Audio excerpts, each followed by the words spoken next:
المعظم کے اواخر ایام ہے اور اگلے جمعے سے پہلے پہلے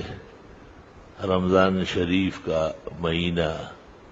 جو اسلامی تناظر میں عظمت، احسان، مرحمت، عزت، غمخواری،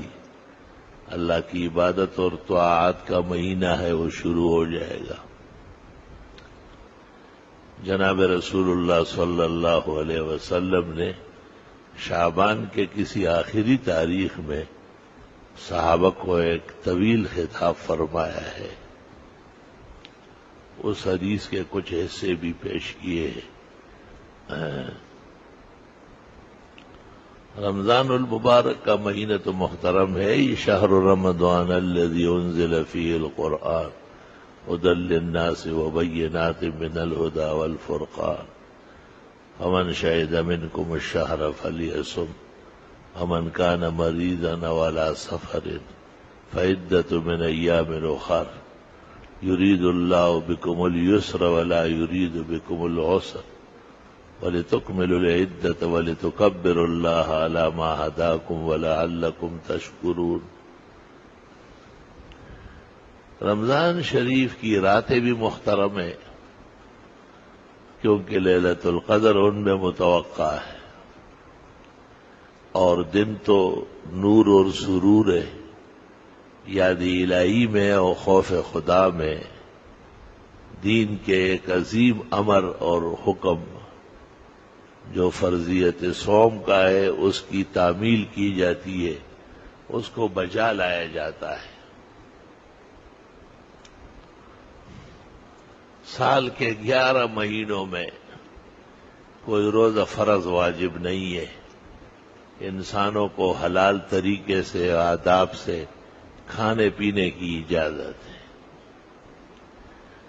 اور ایک مہینہ رمضان شریف کا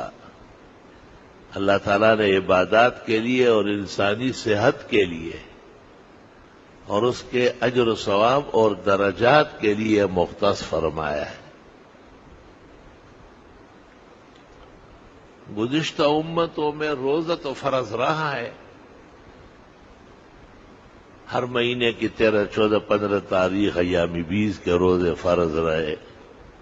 عاشورہ محرم فرض رہا ہے، اس طرح 30، 33 کے قریب روزے ہو جاتے ہیں، لیکن باقاعدہ رمضان شریف کا مہینہ اور اس میں دن کا روزہ عاقل بالغ مسلم پر فرض ہو، امت مسلمہ کا اختصاص ہے یہ۔ اللہ تعالیٰ نے یہ اس امت کو یہ لیاقت اور شرف نصیب فرمایا ہے۔ پہلے دن سے آخری دن تک روزے رکھے جاتے ہیں، اور یہی مومن کا طریقہ ہے کہ اللہ تعالیٰ کے فرض میں الفرض کالقرض، کوئی تاخیر، کوئی لیت و لعل، کوئی ڈھیل اور کوئی پسپائی اختیار نہ کرے، اس سے ایمان کو دھچکا لگتا ہے اور اعمال کو نحوست لگتی ہے۔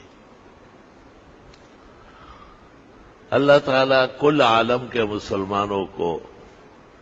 رمضان المبارک کا احترام اور اس کی تعظیم بجا لانے کی توفیق عطا فرمائے۔ شیخ عبدالحق محدث دہلوی نے سال کے ہر مہینے کی فضیلت پر ایک کتاب لکھی ہے،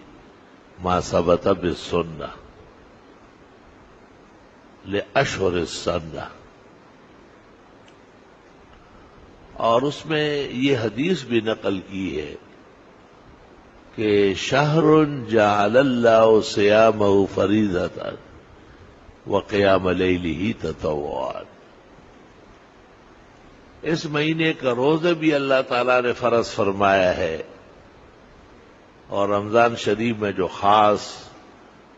قیام رمضان و قیام اللیل ہے، 20 رکعت تراویح، اس کے بعد 3 وتر، یہ بھی اللہ تعالیٰ کے حکم سے نبی کریم صلی اللہ علیہ وسلم نے